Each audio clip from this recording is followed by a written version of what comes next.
Près de 120 membres des 6 unités de la réserve navale du Québec se sont retrouvés dans le vieux port de Québec cette fin de semaine pour un exercice visant à maintenir les compétences des réservistes au niveau de la sécurité portuaire, la protection d'une zone maritime et la gestion des opérations qui est associée.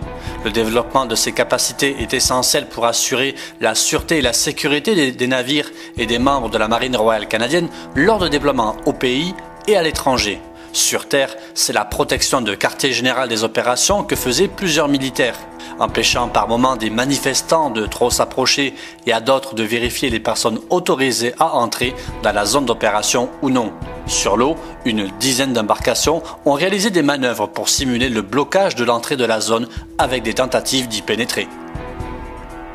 C'est dans une décision unanime que la Cour suprême a finalement rejeté, mardi 16, l'appel d'André Gagnon et a ainsi maintenu le jugement de deuxième instance qui a ordonné la tenue d'un deuxième procès pour agression sexuelle contre sa subalterne à l'époque, Stéphanie Raymond.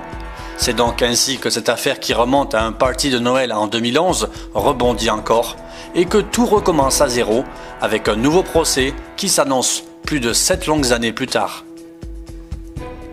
Le gouvernement du Canada et Irving Shipbuilding ont retenu Lockheed Martin Canada à titre de soumissionnaire préféré chargé de concevoir le futur navire de combat canadien de la Marine royale canadienne et fournir l'équipe qui s'en chargera. L'attribution du contrat devrait avoir lieu cet hiver et les travaux de construction devraient commencer au début des années 2020 pour un total d'une quinzaine de navires qui remplaceront frégates et destroyers. Le concept se basera sur le type 26 dont la marine britannique a fait l'acquisition pour ses futurs navires.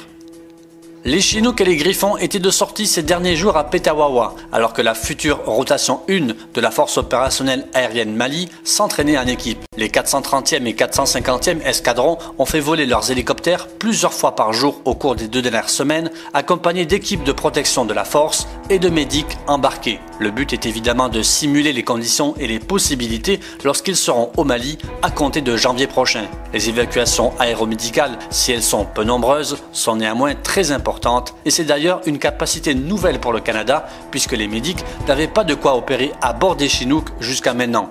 Le défi est donc grand pour eux de réussir l'impossible en allant chercher des blessés sur un terrain inconnu avec des possibles belligérants et les évacuer en sécurité tout en prodiguant les premiers soins à bord malgré les vibrations et des fois même l'obscurité.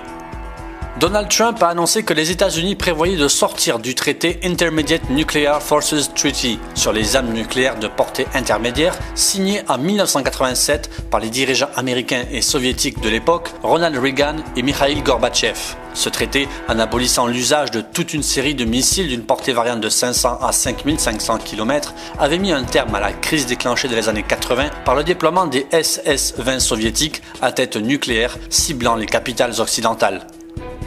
Après la disparition le 2 octobre de Jamal Khashoggi, les autorités saoudiennes ont finalement admis ce que tout le monde redoutait. Ce journaliste saoudien, critique du prince héritier Mohammed Ben Salman et exilé aux États-Unis, a bien été tué dans le consulat. Mais les ondes d'ombre sont encore nombreuses, dont où est passé le corps. Et l'Arabie saoudite fait donc face à une vague de scepticisme international puisque le pays avait auparavant fermement affirmé que le journaliste était ressorti vivant du consulat.